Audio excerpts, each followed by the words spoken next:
first ever manned flight in Britain 110 years ago today. Imagine carving this.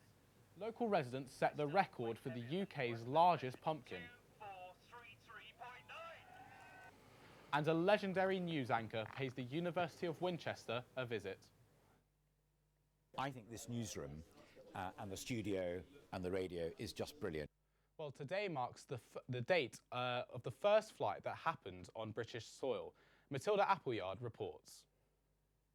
The first flight in Britain took off from Farnborough 110 years ago today.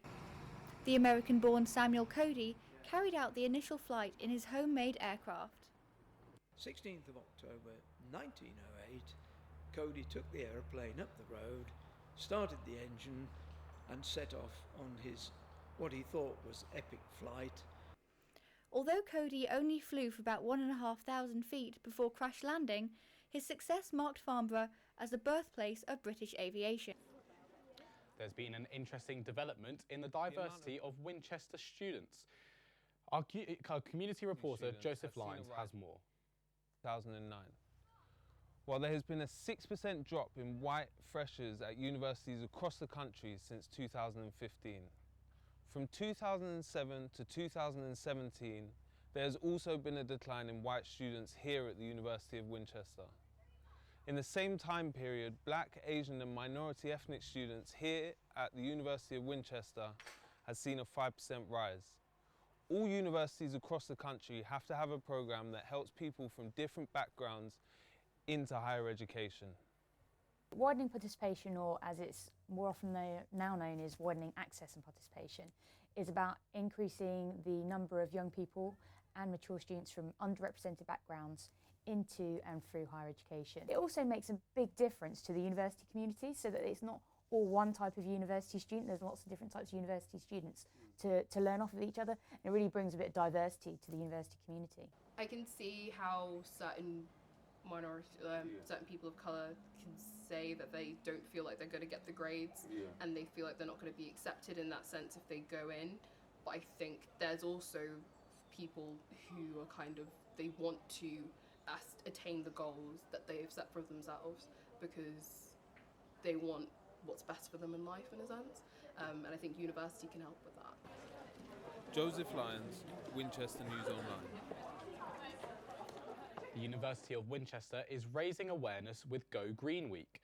Larissa Patience reports.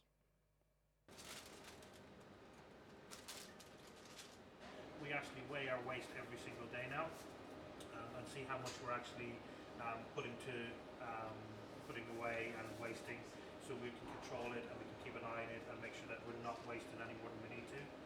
Plastic waste is a global issue, and Winchester University has its own way of dealing with it.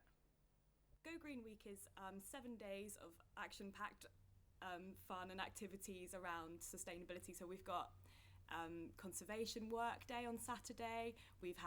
Today we've got a student show without any electricity. We've also got a bake sale tomorrow and a clothes swap, so you can bring in your clothes and switch them for other clothes. And we've also got lots of other activities and stores, so you can come and get information about sustainability.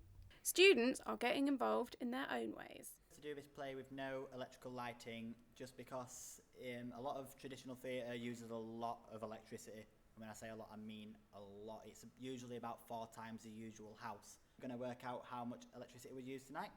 We're going to try and each year I do a performance which uses no electricity of lighting of any sort to ensure that we can start making a difference in theatre into the environment as well.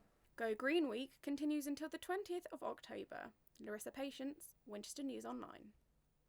Now, most of us enjoy a well-made coffee, and there's certainly no shortages of places to get one in Winchester. But can takeaway cups be effectively recycled locally? Joseph Shaw reports.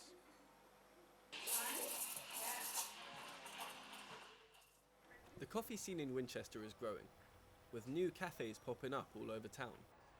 Most serve coffee to go, but how easily can takeaway cups be recycled? There are a small number of specialist coffee cup recycling facilities here in the UK.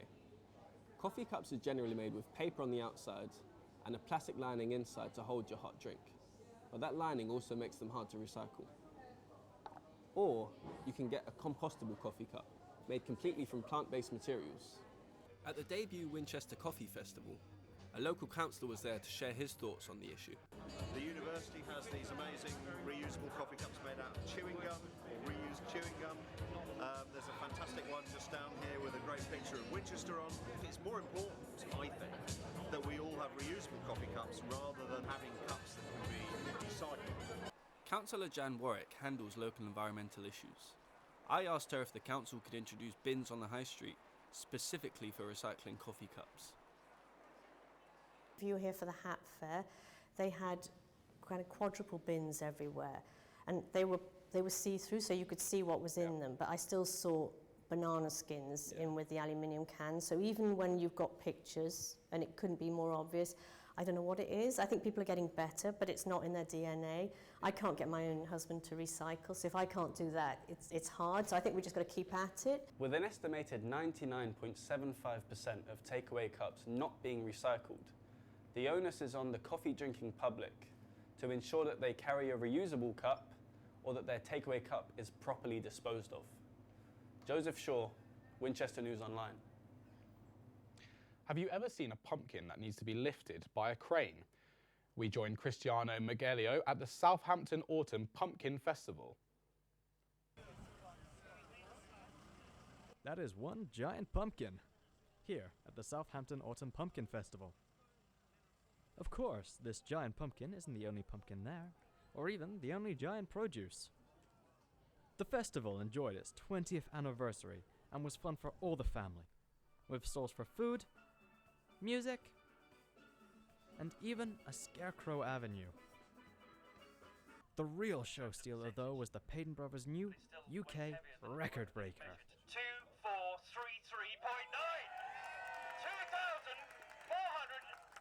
2,433.9, a new British record!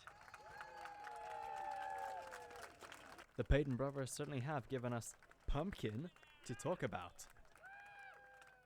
And finally, the University of Winchester received a visit from a very special guest last week. 3, 2, 1. Way! Last week, legendary news anchor Alistair Stewart and the University of Winchester's Vice-Chancellor Joy Carter opened up our brand new newsroom. Alistair was very impressed with the facilities and how similar they are to ITN's. I think it's genuinely fantastic. And what this university always gets right is practical application. The key thing is nowadays young people spend an awful lot of money to be at university and do a course like this. And the university owes them the best possible tools in the trade. And I think this newsroom and the studio and the radio is just brilliant. You will learn everything you need to learn here to go and have a really decent chance of getting a job. It's brilliant. The basic setup is surprisingly similar.